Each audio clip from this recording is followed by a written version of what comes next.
አመራር ሆነው ከአርበኛ ሳሙኤል ባለድል ጋር ቆይታ እናደርጋለን። እንድትከታተሉን በአክብሮት ጋብዛችኋለሁ። መልካም ሞላ ነኝ። አርበኛ ሳሙኤል ፈቃደኛ ስለሆንክ ከልብ አመሰግናለሁ። እንዴት ነህ? እንደምን አለ? እግዚአብሔር ይመስገን። እኔም አመሰግናለሁ። በጣም አመሰግናለሁ። እንግዲህ አፋብን የብዙዎች ጥያቄ የሆነው የትግሉን የሚደግፉም የሁሉም ጥያቄ የሆነው የአማራ አንድነት መመስረት በጉጉት ሲጠበቅ ነበር፣ ይፋ ሆኗል። ይህን ድርጅት ስላዋለዳችሁልን፣ በትግልም ስላላችሁ፣ የአማራ አንገት ቀና እንዲል በዱር በገደሉ እየተዋደቃችሁ ስላላችሁ ከልብ እናመሰግናለን። በቀጥታ ወደ ጥያቄ ነው የማልፈው። አርበኛ ሳሚ፣ እንግዲህ የአፋብን መመስረት በአንተም ሆነ በህዝቡና በሰራዊቱ የፈጠረው ስሜት ምን ይመስላል? በዚህን ጀምር። አመሰግናለሁ። እንግዲህ የአፋብን አማራ ፋኖ ብሔራዊ ንቅናቄ ድርጅታችን ምስረታ ህዝባችንም በሰራዊታችንም ላይ ይሄ ነው የሚባል በቃልም ለመግለጽ ጭምር ከባድ የሆነ ደስታ ተስፋን ይዞ መጥቷል። ምክንያቱም ከአሁን በፊት እንደ አማራ በተለይ በዚህ የትጥቅ ትግል አንድና ብቸኛ ሁሉንም አማራ የሚያሰባስብ ለአማራም ለኢትዮጵያም ተስፋ የሚሆን ድርጅት ተመስርቶ ተሰርቶ አያውቅም።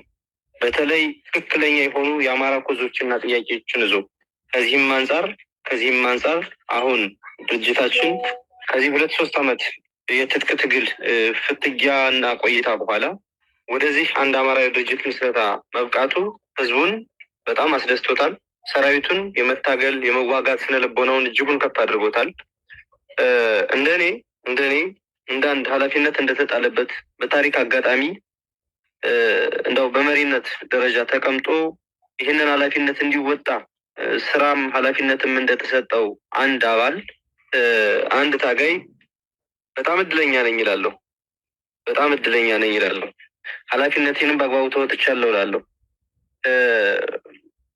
እንግዲህ ዓላማችን ግብ ለማድረስ የማሸነፊያ ቁልፍ ጉዳዩ በአንድነትና በጥንካሬ በጋራ ዓላማን እንዲሁም ለዓላማ በመታመን ጠላታችን መግቢያ ቀዳዳ በማሳጣት በአንድነትና በህብረት ማለት ነው የተባበረ ብርቱ ክንዳችን መተማመኛ ኃይሉ ላይ ማሳረፍ ትልቁ ለዓላማችን መሳካት ዋነኛውና ወሳኙ ነገር ነው።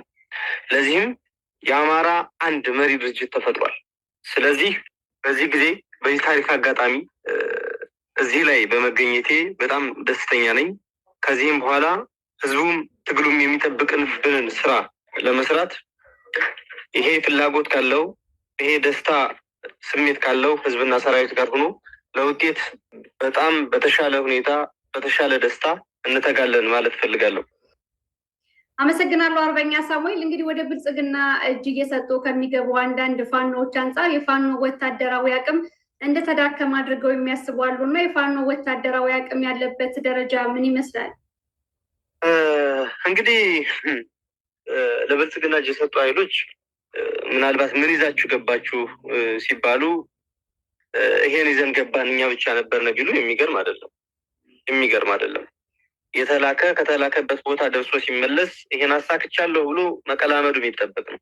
ለዚያም ሲባል የአማራ ፋኖ ኃይል እንደተዳከመ ወታደራዊ ኃይሉ ሊነገር ይችላል። ነገር ግን ከምን አንጻር የሚለውን ነው ማየት ያለብን። ከምን አንጻር? አንደኛው ከትጥቅ ትግል እንዲሁም ከሽምቅ ተዋጊዎች ከሚጠበቀው የድል ወይም ደግሞ ወታደራዊ ድል አንጻር ስናየው በወሎ፣ በሸዋ፣ በጎጃም እና በጎንደር የስርዓቱን ሰራዊት እንደ ከብት እየነዳ ያለ ይሄ ጠንካራ የአማራ ሰራዊት ነው። ቢዳከም ኖሮ ይህን ሊያደርግ ይችል ነበር ወይ ካል አይችልም። ስለዚህ ጠንካራ መቼ እንደሆነ በተግባር ማሳያ ስላለው በዚያ ነው ላልፈው የምችለው። ሁለተኛ ከስልጠና አንጻር ነው።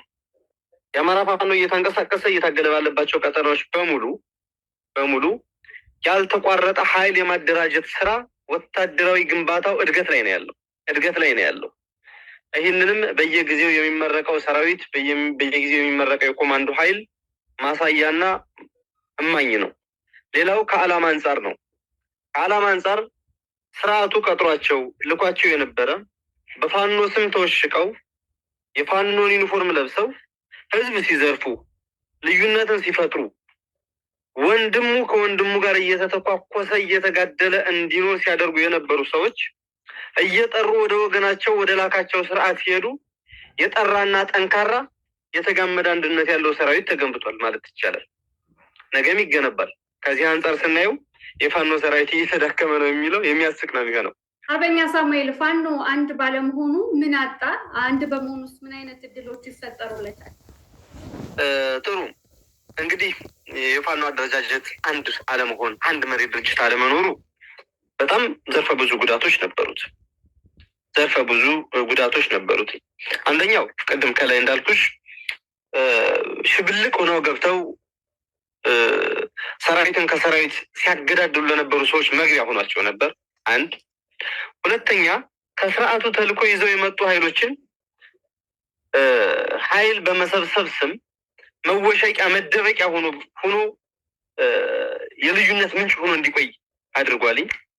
ሶስተኛው በፋኖ ማሊያ ከዚህኛው ነኝ እያሉ በአንድ መዋቅር ባለመሆን ህዝቡ ያለ ሰቀቀን ተልዕኮ ባላቸው የገንዘብ ረሃብ ባለባቸው ዓላማ በሌላቸው ሰዎች በአደገኛ ሁኔታ ሲዘረፍ ቆይቷል። ይህን ያደረጉ ኃይሎች አሁን እየገቡ ነው ያሉት አንድነቱ ሲመጣ። ምክንያቱም መግቢያ የላቸውም፣ ጠርቃቅ ውስጥ ነው የሚገቡት። ስለዚህ ህዝቡን ከፍተኛ የሆነ ዘፊያ ውስጥ እንዲገባና ለፋኖ ክፉ ስዕል ሊኖር እንዲችለው አድርጎ ጎድቶን ቆይቷል። ተላላኪዎች መመሸጊያ መደበቂያ አግኝተው ቆይተዋል። እንደ ታጋይ እየታዩ እንዲቆዩ ባዘጋጁት የሚዲያ ግሪሳ ሳይቀር ተሸፍነው እንደ ጀግና ሲወደሱ ቆይተዋል። የዓላማ ሰው እና የእህል ሰው ሳይለይ ቆይቷል። ስለዚህ አሁን አንድነቱ ሲመጣ ሌቦች፣ አስመሳዮች ገና አንድነቱ እየቀረበ ሲመጣ ህዝቡን ማጋልጦ እንደሚሰጣቸው እነሱም ጥርቃቅ ውስጥ እንደሚገቡ ሲያስቡት እየሄዱ እጅ እየሰጡ ያለበት ሁኔታ አለ። ይሄ አንድነቱ ያመጣው በረከት ነው ብዬ አስባለሁ እና ህዝቡን ለዝርፊያ ያጋልጦታል። ወንድም ለወንድም ሲገዳደል እንዲቆይ አድርጎታል። አለመተማመን እንዲኖር አድርጓል። ዘራፊዎች የፋኖን ስዕል እንዲያበላሹት እድል ፈጥሮላቸው ነበረ። ዓላማው ወደፊት ከመራመድ ይልቅ እዚሁ እየዞረ እንዲቆይ አድርጎት ነበረ። በዓለም አቀፍ የፖለቲካ እይታ ስዕላችን የተሻለ እንዳይሆን አድርጎት ነበረ። ለስርዓቱ መግቢያ እድል ፈጥሮለት ነበረ። በጣም በርካታ የአንድነቱ አለመፈጠሩ ሰፊ እድሎችን ፈጥሮላቸው ነበረ። ጥሩ፣ ቀደም ሲልም አንስተዋል። የአማራ ህዝብ የህልውና አደጋ ገጥሞታል ብሎ የተነሳ ፋኖ የኮሪደር ልማት አየሁ ብሎ ብልጽግናን ሲያደንቅ በሚዲያ ተሰምቷል እና ከምን ተነስተው እንዲህ ሊሉ ቻሉ? አይ ምን አለ መሰለሽ አለም፣ እንደው በመጀመሪያ ብዙ ጊዜም በሚዲያ ጭምር በፊት ግብራቸውን የምናውቃቸው አካላት አሁን እጅ ሰጡ ማለት ነው። በተደጋጋሚ ለማሳየት መረዳት እንዲቻል ለማሳየት ስንሞክር ነበረ እና በፋኖስ ምን አይነት ሰዎች ወጥተው ነበረ? በመጀመሪያ አሁን እዚህ ኮሪደር መጎብኘት እንደ ብርቅ እንዲታይባቸው መጀመሪያ ምን አይነት ሰዎች ወደ ፋኖ ወጥተው ነበር ማለቱ ማየት ይቀድማል ብዬ አስባለሁ። አንደኛ ለዝርፊያ የወጣ ነው። ሁለተኛው ተልዕኮ ይዞ የገባ ነው። ሶስተኛው አልፎ ደካማና ሰነፎች ናቸው፣ ወይም ደግሞ ዘፈን ሰምተው የወጡ የነበሩ ሰዎች ናቸው። አሁን እዚያ ላይ የምናያቸውን ነው እንደዚህ የምለው። ስለዚህ እነኚህ ሰዎች ኮሪደር ላይ ያየናቸው አካላት ማለት ነው በወጡበት ዓላማ፣ በተለይ ተልዕኮ ይዘው የገቡትኝ በወጡለት ዓላማ ለ3 ዓመት